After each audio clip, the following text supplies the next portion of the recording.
I've had a lot of interviews with a lot of agents in the past few weeks. They're looking for a different culture. They can walk in the office where they can be around other agents. Managing broker is attainable.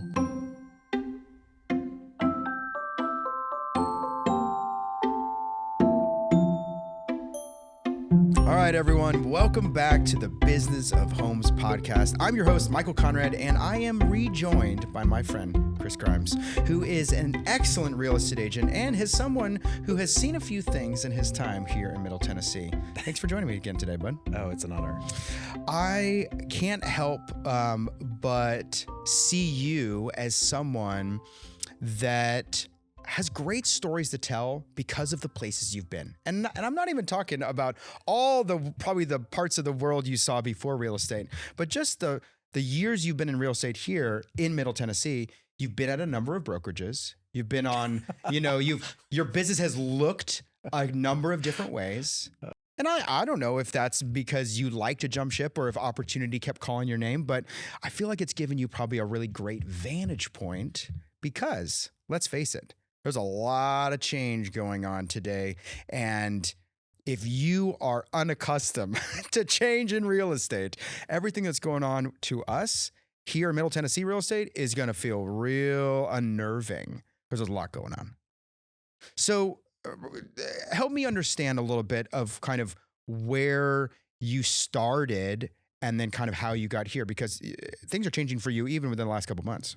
So I went to real estate school back in Georgia in 2003.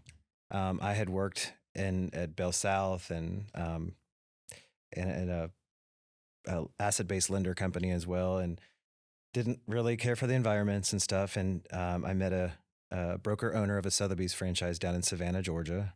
And she was just so generous to my partner and I at the time, and just super sweet, super sweet woman. And she was just an inspiration to me. So I asked her, if I were to go to school and to get my real estate license, could I maybe learn under you? And she's very Southern, and she said, "Darling, you would never make it in real estate." So I was Because of why? Well, I mean, and looking back, she was right. At that time where I was in life, I was super timid. I didn't know myself very well.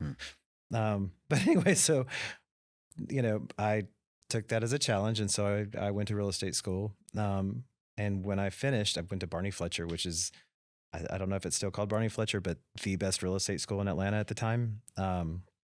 Probably the equivalent of CLI here in Nashville. Anyway, and my mom happened to be going at the same time. I didn't even know it. We didn't know that we both had enrolled. So I ended up just assisting my mom, and my dad was a general contractor. So you can put the pieces together and see how all that worked. I wound up going to, I was also playing keys and singing in church every Sunday and Wednesday. And an artist came in and liked what she heard and saw and asked me if I would consider playing for her. And so I did for a bit. And next thing I know, I turned in my 3-month notice to my job and sold most of the stuff I had, bought a MacBook Pro thinking I was going to do some recording stuff or whatever, because I was writing as well, and moved up here in 2012, May 27th of 2012.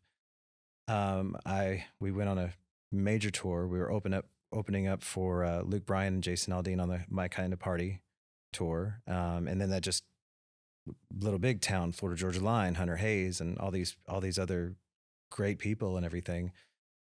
But being gay, I was kind of lonely on the road, and, had a couple little rough experiences and stuff. And I just felt like, okay, this is not what I don't think this is where I'm going to land.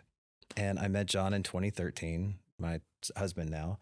And, that's when I decided I want to plant roots, So I, came off the road, and I ended up taking about a year and stuff to figure some stuff out. I got my license in 2014 here. And that was the beginning of my embarking as my own agent here in Tennessee. And did you join the Sotheby's franchise here in Nashville too? I did. What is it about that Sotheby's franchise? It has such an appeal to it. I think it definitely bills itself as sort of having this luxury feel, of course, but like it definitely feels almost a brand set apart from some of the other brands. What was it for you? For me, it was really the associating that brand with the person that inspired me back in Georgia. I honestly was intimidated by the brand, and a lot of my friends, I learned later on, were kind of intimidated by it as well. We're all collectively intimidated by the place that employs us. I love it. I know it doesn't make sense to me now, but at the time, that's just where I was in life, you know? So, it definitely evokes, like, in the most simpleton understanding of real estate, like real estate, the lifestyles of the rich and the famous or whatever, Right. you know, like Sotheby's. And so, yeah, that flavor of real estate, even back then, you know, 2014-ish, like that was a brand set apart from a lot of the very sort of personality heavy local Southern roots brands that were very popular. I would say, I would have described it that some of your big national brands, they had market share here. But if you really knew the names in Nashville, they were the ones that were started by like old Nashville folk, right? And Sotheby's was not that. Obviously, that's like an international brand. And so, yeah, it's interesting how these different things attract different people, these different flavors of brokerages. A lot has changed since then, you know, in 10 years, and the rise and the fall of these different brokerages. Did you stay with Sotheby's for a while? So, talking about a lot of the shifting and changing, I got word that Lippman and Sotheby's were parting ways, and that Lippman and Remax would be, you know, coming together. And I had a bit of a self-identity crisis at the time because my mom was with a Remax office down in Georgia, and my experience, my perception of Remax was not a healthy one. Right. So that was one of the two reasons that I ended up leaving the Sotheby's office and went over to another company, which is now being bought by another company. And I was there for about 6 months and made a lot of good friends and stuff. A lot of great things about the company, but for me, I ended up missing. I kind of had my Dorothy Wizard of Oz moment, and I realized relationship is even more important than brand. And I missed my relationship with Larry Lippman. And so I went back and I just, you know, had a heart to heart with him. And I realized that, you know, and I'll find another way to digest or reprocess what Remax really could mean to me. And so that's why I went back. The prodigal son returns home. And obviously, any listeners here who know Larry know that he is both a gentle, helpful person, but a giant in the industry too. I was talking to somebody else recently about 10,000 hours and how sometimes actually in real estate, 10,000 hours is really hard to achieve. Like true expertise in a various area of real estate is hard. It's a low volume business. So you just don't get a large cumulative number of hours doing any one task until you've been in the business a long time. You can look at Larry and easily say, oh man, this guy is an expert in many categories. He's hit 10,000 hours across the board. But yes, the whole Remax thing, what a funny change. If we just kind of stand back and look at it, you know, under the microscope, a high luxury brand associated with someone who'd been in the industry locally for a long time, almost to the point where I didn't even understand that there was a Lippman group. As an outsider looking in, I only thought there was other Sotheby's. So when I was told that these things were separating, I didn't even make any sense to me. But of course, going to a Remax brand, if you think internationally or even nationally, it does make sense. Remax has a massive presence, amazing numbers across the board. But locally in our area, and this is going to be different in every major metro, locally, Remax did not have a good flavor, in my opinion. I mean, you knew something about Georgia, you know, but Remax felt like a fuddy-duddy older brand. I'm not even sure that's true, but it felt like it was relegated to like the outlying areas and that it wasn't super relevant in the metro. How does a national brand who could put up these numbers year after year after year get that sort of like possibly negative flavor in a local metro? How does that happen? You know, I would say that Remax in Georgia probably, okay, when I say Remax in Georgia, we were in the Conyers, Covington area. So we were east of Atlanta. Mm-hmm. I can't speak for other Remax offices and stuff The in the entirety area. of the Georgia, Yeah. right? But let's be honest. When you think of certain brands here in Nashville, think about billboards and stuff like that. You know, Right. like we just naturally associate things with what we What we see all the see. time, right? Mm-hmm. So I think that Gary Ashton, Mhm. you know, he really established himself as the face of Remax here in Definitely. Middle Tennessee. So and obviously he's very successful, you know, and that whatever that is that appeals to, you know, to people and stuff. But Larry and his leadership have really done a great job of trying to really luxurize. Luxurize. Is that a word? That should be a word. But you know, make Remax collection, you know, make it a luxury side of Remax. Well, again, outsider looking in, I'd say it's been successful. There has been a repair in my mind that there is not only, and I don't look at the word luxury, it just gets thrown around so much in real estate, but like there is definitely more of a luxury feel to it. I would have said that the thing that concerned me about, say, a Remax agent in my sort of two-dimensional view back in the day was that they just didn't know the metro. They might have known an outlying area, but they didn't know the metro. They certainly didn't know the needs of a metro buyer. That was, I mean, again, a very two-dimensional idea in my mind, I think is wrong, but that's what I thought. And so that's a relevant brand. That's true to me. And so I do feel like Littman Group and other small Remaxes around have repaired that over the last 10 years in mind to say, oh, okay, these people do know what they're talking about. But again, are we talking about a big brand here? Are we talking about a local group of people? Who's doing the repairing? What repair has been done? Are we really starting to just more and more uncover as the years go by that you can't fix a big brand beyond what a local person can do for it? Like if Larry Littman just evaporated tomorrow, does the repair continue, or is it that continued injection of like good people and continuity over time is doing that repair? I think that's really the question I'm getting at here, is that are these bigger brands serving the individual agents, or are the agents serving the big brands? And I'm sure there's consumers on both sides of that fence, but it feels like, I think it's more individual focused. What do you think? I think that the magic is in the symbiotic relationship. Oh, a balance. Yeah. I mean, so being a managing broker at a different office and then doing that where I am now, two totally different types of companies. And they both do have, you know, international presence and stuff like that. I would say that when the agent finds value in what the company, it could be the company branding, it could be the offerings that the company provides, but when the agent is in love with the brokerage and when the brokerage is truly serving the agents, that's where the magic happens. And that's where the repairs, if there are repairs to be made to a brand, that's where it happens. I think it's good for us to say out loud for any listeners here to just remind all of us that the brokerage doesn't serve the buyer. The brokerage serves the agent. And the agent serves the buyer. And that there is a pass-through value, I suppose. But I mean, really at the end of the day, the brokerage serves the agent. And it's good for us to remember that no brokerage can make a great agent. That the agent has to do that work themselves within maybe the framework or the opportunities presented to them inside the brokerage.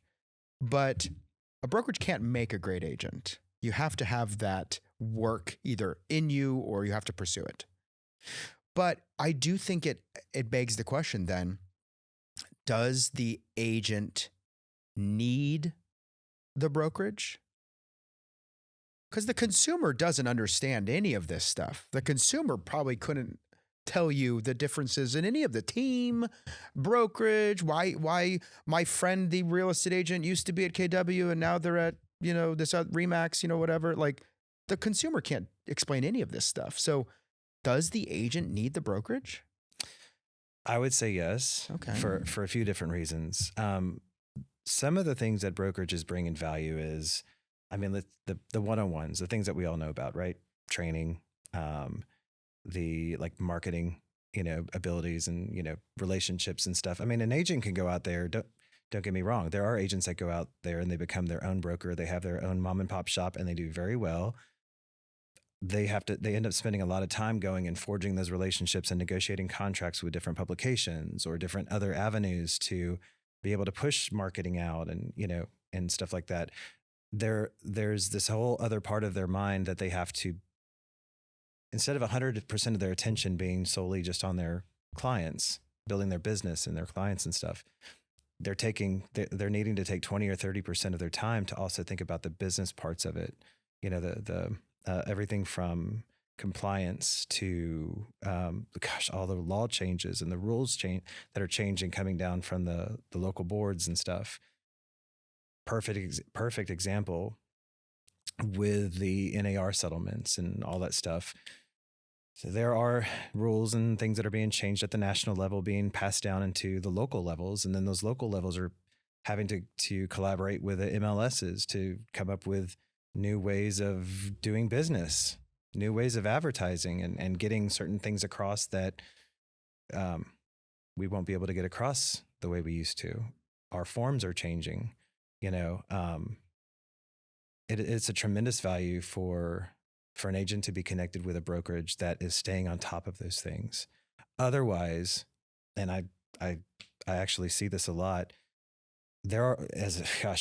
otherwise the agents may be doing things that they don't realize are not compliant anymore. They may be breaking rules that they didn't even know that the rules changed. So as a broker, that's one of the most important values that a broker should be bringing to their agents. Right now, as an example, there is I think it's a one-click rule on social media. So let's just say Instagram as an example. Anytime you're scrolling through Instagram and you see an agent like post something, if they advertise a property or whatever, within one click, one tap of that post, you are supposed to, as a consumer, you're supposed to be able to see what brokerage that agent is affiliated with. And if you were to go through Instagram, you would probably find that at least a third of the agents out there probably don't know that that's a rule. And you'll go and you'll look at their posts. You don't see anything about their brokerage or who they're affiliated with. You tap on their profile. It doesn't say anything about it.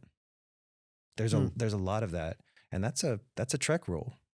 Yeah, this is great. This is such a great explanation here about why there is value, because we have to understand, are we trying to run a whole business or are we trying to run our small business part of it while serving the customer predominantly?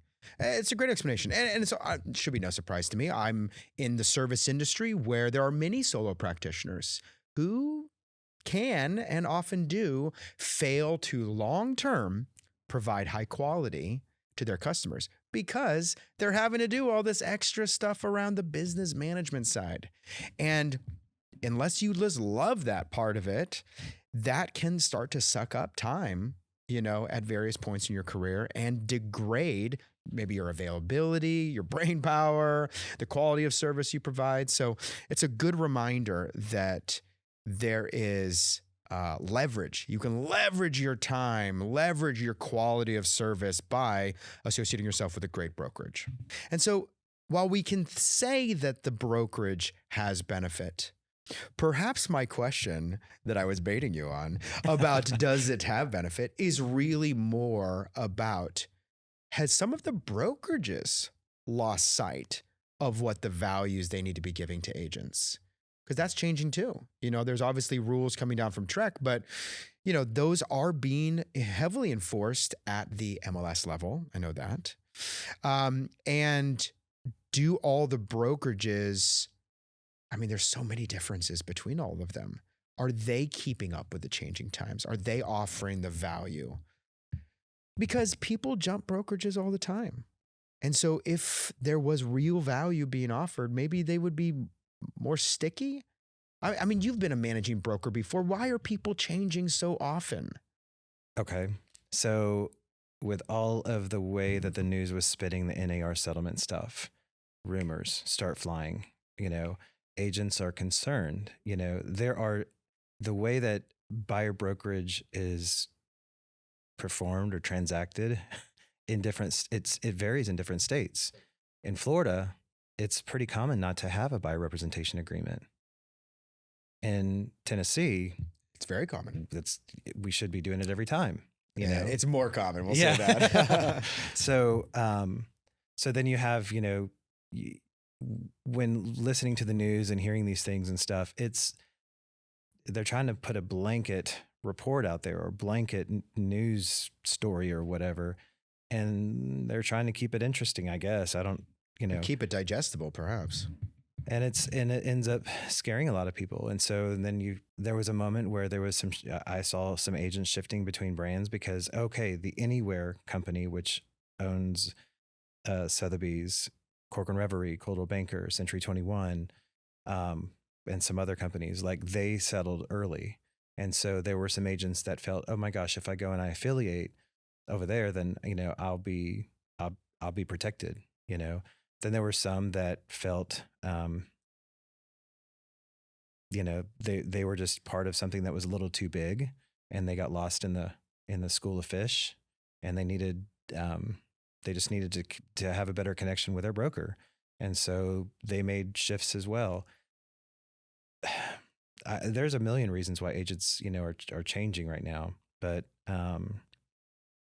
I'll just say on a local level, and with the changes happening with like Compass and Parks and Village and Pilkerton and all that stuff, there's, and Bob Parks, there's just a lot of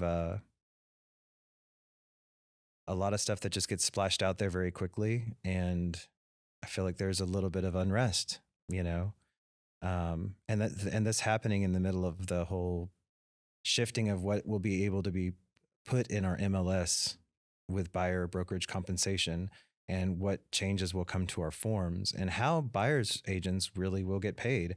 There's just a lot going on at the same time. And that's all just internal conversation. And totally, there's another layer of all the conversations we're having to have with buyers, because there's a lot of misinformation and generally fine questions coming from sellers and buyers about the changes. And there's almost like a manifestation thing going on.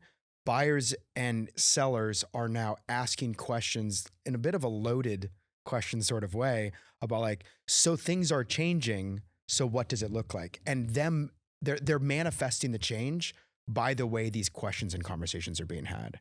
And so regardless of like the legality of the MLS changes and the forms changing, like that's all real, but there is a market shift in buyer questions and seller questions and like interactions that is precipitating a change. And it's kind of like someone yells fire in a building and everyone starts to run, and maybe there wasn't even a fire, maybe the fire was small or something like this, but the running out of the building is real. I would argue that some of the reasons why people probably leave brokerages is because they have a underdeveloped or possibly unhealthy relationship with their brokerage. And I feel like you've convinced me, but I mean, you've painted a pretty clear sense that like an agent needs a brokerage. But I'm not sure everyone agrees with you. And perhaps that's just from having an underdeveloped internal monologue or internal dialogue about why I'm at KW or why I'm at Remax or why I'm at Pilkerton or whatever. And so it's like, if I don't know why I'm there, then I'm more apt to leave because I don't have anything keeping me there. And so it'd be fun to say, oh, the onus is on the brokerage, or perhaps the onus is on the individual agent. But certainly there is, no surprise, a balance and a relational aspect that the brokerage has to see the agent as more than just a number producer. And the agent has to see the brokerage as more than just like safe shelter and compliance management. You're 100%. There has to be like I want to be here because I like the safe harborage. I like the framework of learning. I like the depth of experience or the possible access to expertise that I might get at a brokerage level. And there has to be like I want to be associated with these people, not necessarily like these words that are a brand.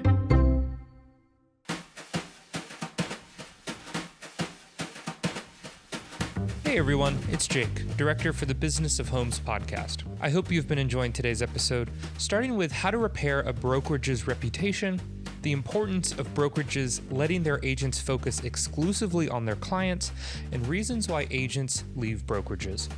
When we return, Michael and Chris dive into Chris's vision for his company, a changing mindset around culture, and what Chris and his company are doing differently. You don't want to miss it.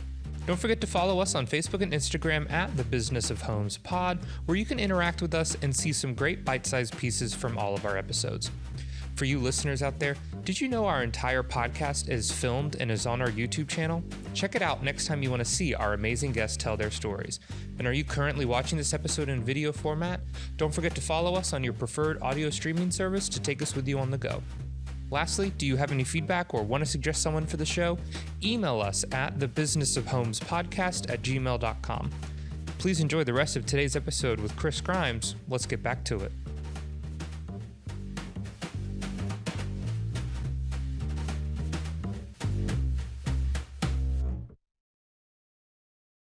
I've had a lot of interviews with a lot of agents in the past few weeks, and I would say a pretty common message that I'm hearing is that they're looking for a different culture. They are looking for a place where they can walk in the office. The managing broker is touchable, is attainable, where they can be around other agents that are it's funny, 2020, we all were working from home and, We're never going back to the office. yeah. And people, it seems like there are agents that are wanting to be around the energy again. They're wanting to be around other agents.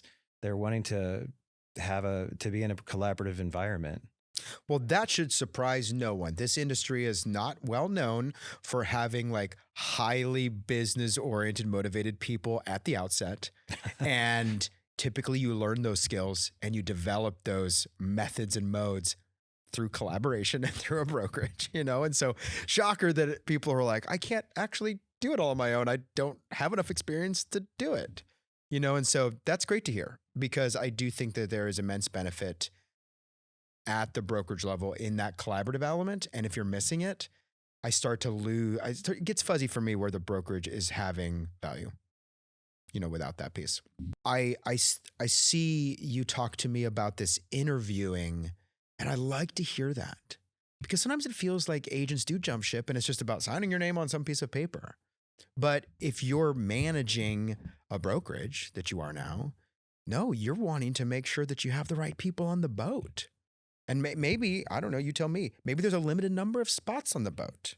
And so you want the right people to fill the right number of seats.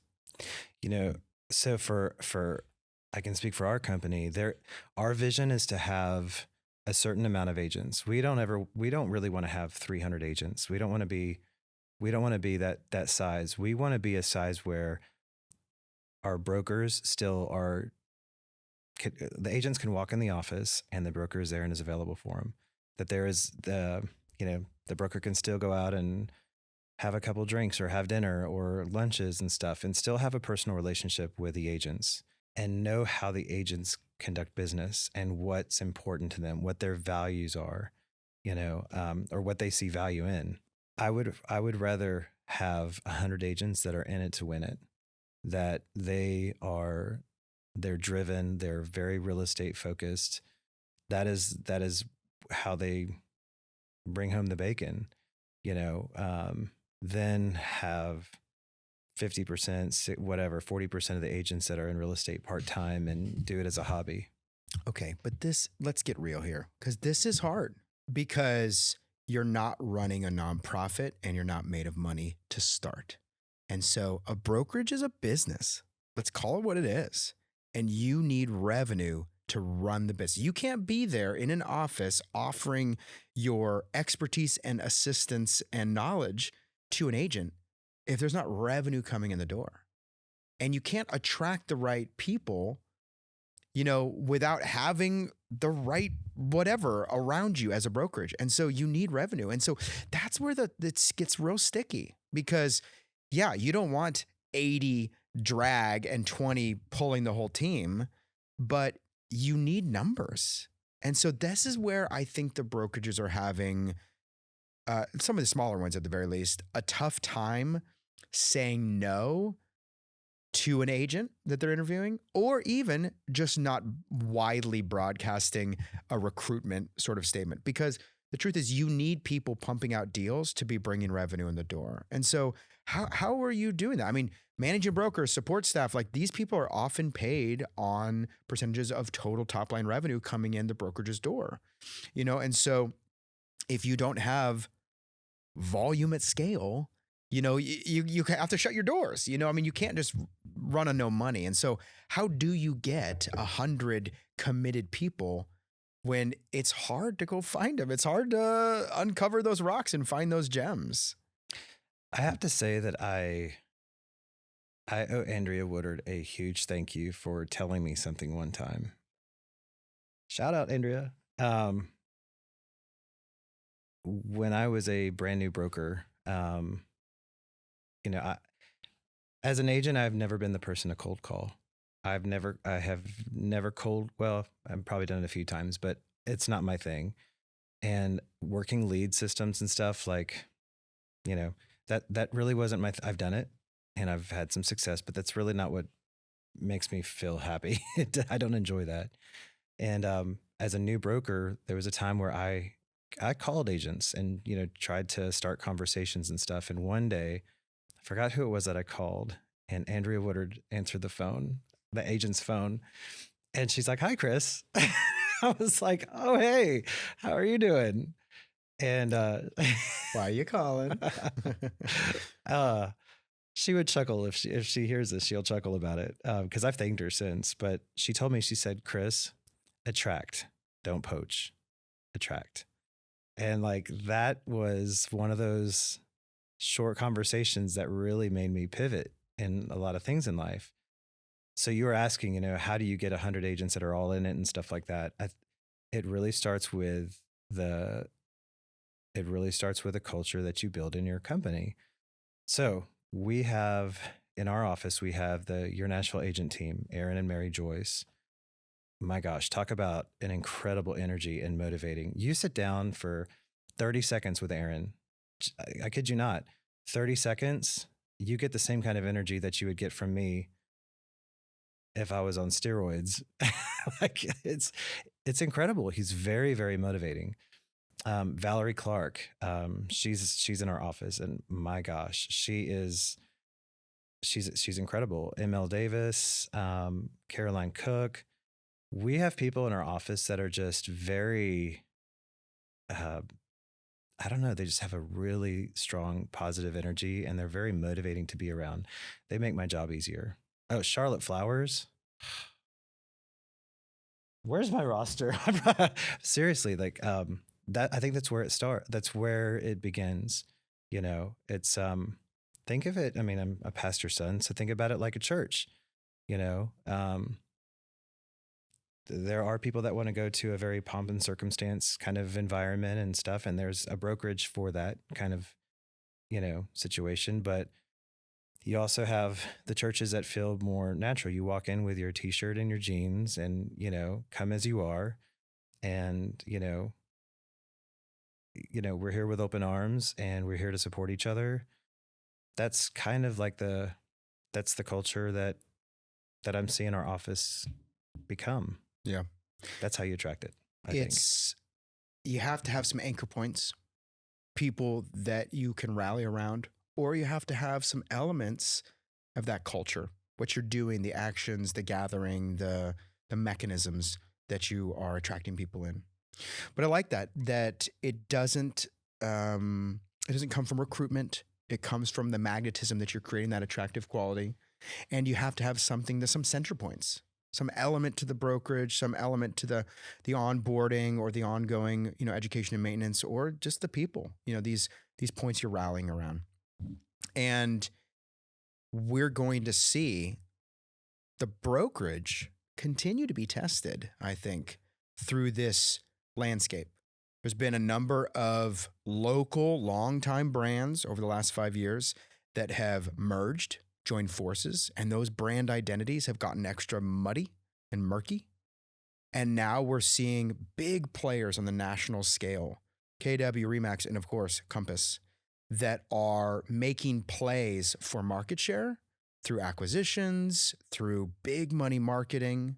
Heck, honestly, they're just opening up lots of franchise offices. You'll see that with, Exit, and others. I mean, let's just drop a franchise in every corner, every 7-Eleven in every corner. And I think there's a lot of great strategies in there. So there's big plays being made at this big level. But how does that affect the buyer's agent, the listing agent that are just boots on the ground trying to serve their neighborhood or their community or their, sphere of influence? And I can't help but feel like sometimes it doesn't matter. Like what's going on way up here in the clouds isn't really affecting us down here on the ground. And so it's really nice to hear, and I know Corcoran Reverie, where you are the managing broker, is not, a boutique brand exactly.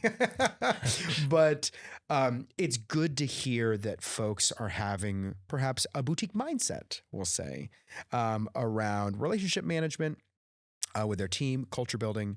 This is obviously big. And I like the fact that you're interviewing. I'll come back to that because that means that we're not just settled on any old Tom, Dick, and Harry coming in and providing us extra numbers to sort of pad top line revenue. I think that's where we're going to see it. But the buyers and the sellers, they're going to continue to test us, test every agent, test every brokerage. Can you stand up to the changing market? Because agents need different things from their brokerages than they did 20 years ago. Buyers need different things than what they did from their agents 20 years ago. And so got to keep changing. Chris, what are you going to do this next 12 months, starting right now, to help set your brokerage apart from this sort of noise in the background? Because I think that's what I want to know from like every broker right now. Mm-hmm. Good question.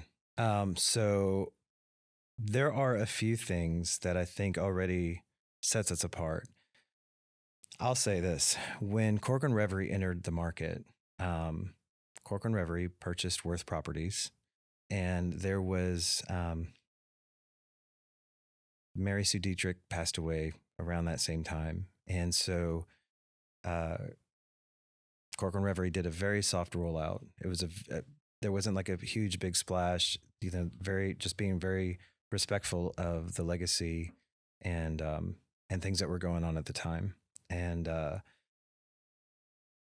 it's actually been a great thing because it's made, like, sometimes when you see mergers and acquisitions happen and there's this really strong turn to the right or left, I think that while that might sometimes be easier it might be easier for leadership just to say, okay, here's the new set of rules and this is what we're going to do. It's been really healthy for Corcoran Reverie to learn the agents that were with Worth Properties, and instead of saying, here's our culture here in Florida and 30A where they have the strongest presence, and let's just rubber stamp it right here in Nashville, they've given us the opportunity to grow and to develop our own personality here. That being said, kind of under the radar, that Corcoran Reverie is the official real estate brokerage of the Tennessee Titans. So having the relationship there, and we have seen transaction opportunities for our agents come through that, and also opportunities where our agents can take clients and things to the games and have special accommodations and stuff so that it helps them with their networking and their relationship building. I've actually been able to benefit from that myself. So that is a really unique thing. Another thing is having such a strong presence down on 30A, which is, you can't sling a cat in this city and not know somebody that goes to 30A every year for summer vacation. Not that I sling cats. I don't. I got 5 of them. But being able to cross market, like the secondary, like the vacation market with here in Nashville, that's really helpful. And Corcoran Reverie was amongst one of the first franchises of the Corcoran brand coming from New York. So the owners, Hillary and Jacob, have a really great, strong relationship with the CEO of Corcoran up in New York. And so with development opportunities, there's some stuff coming down the pike, really exciting and stuff, but with development opportunities, or if an agent wants to get into development and new construction, there's a whole support system, that is experienced, that does that they can bring them in, and boom, you have your support. I'll say for myself, I mean, I have a very large listing in Crossville, which I know that's not Middle Tennessee, but it's close. I was able to speak with the development arm of Corcoran and stuff, and they put me in touch with some contacts over at Gresham Smith, and we were able to, get some designs and stuff together and put us in front of the Paneras and the Starbucks and stuff like that, for the commercial development side of things. So just a whole nother arm of support that honestly, that other brands may have even a bigger footprint than Corcoran internationally, even nationally. But I think for agents that are wanting to get into new construction or to get into development, or they are in development and they want a whole nother system of support, Corcoran Reverie is fantastic. Yeah. Seems like a really good blend of an agent-focused brokerage that is also providing a really wide range of opportunities for the agent plus skills that I think are really needed in today's market to differentiate yourself. Just being regular flavor agent is almost not enough these days, except for maybe some of your first-time buyer sphere. Your sphere is more educated. They're really wanting that agent plus level of skill to help them in development or, investment or whatever it is. And so very cool. I'm excited to see where the brokerage goes and continue to follow you on your journey, and really appreciate your thoughtfulness on this. I think that it's a good reminder to all of our listeners that the level of thoughtfulness that Chris brings to the table is really what we should be seeing in more agents. Get the experience, put the work in, expand your skills, and open your eyes to the changing world around us, because to stay relevant, you're going to have an inner dialogue and an outer dialogue with both the sphere of influence around you as well as brokerage and your fellow agents. Chris, I love to hear the stories and learn through them. I mean, this is all just me. An excuse for me to learn more about the world that I inhabit. I love real estate. I'm fascinated by people and trying to help as many people as I can. And this is one of them. So thank you for being here. And everyone who's listening, smash that subscribe button to stay with us. We'll keep bringing you guys great stories. If you haven't heard Chris's first episode, go back and listen. It's a great Christmas episode. And we've got a lot of stuff out there for you to listen to. Hit us in the comments, and we'll catch you next time. Hey everyone, Jake again, Director for the Business of Homes podcast. I hope you've enjoyed today's episode. A huge thank you to Chris Grimes for being a part of the podcast. Go follow him on Instagram at PartnersInGrimes and let him know how much you enjoyed their story. Don't forget to subscribe on your preferred listening platform, and make sure to follow us on Instagram as well at the Business of Homes pod. Do you have any feedback or want to suggest someone for the show? Email us at thebusinessofhomespodcast@gmail.com. Thank you again for listening, and we'll see you soon.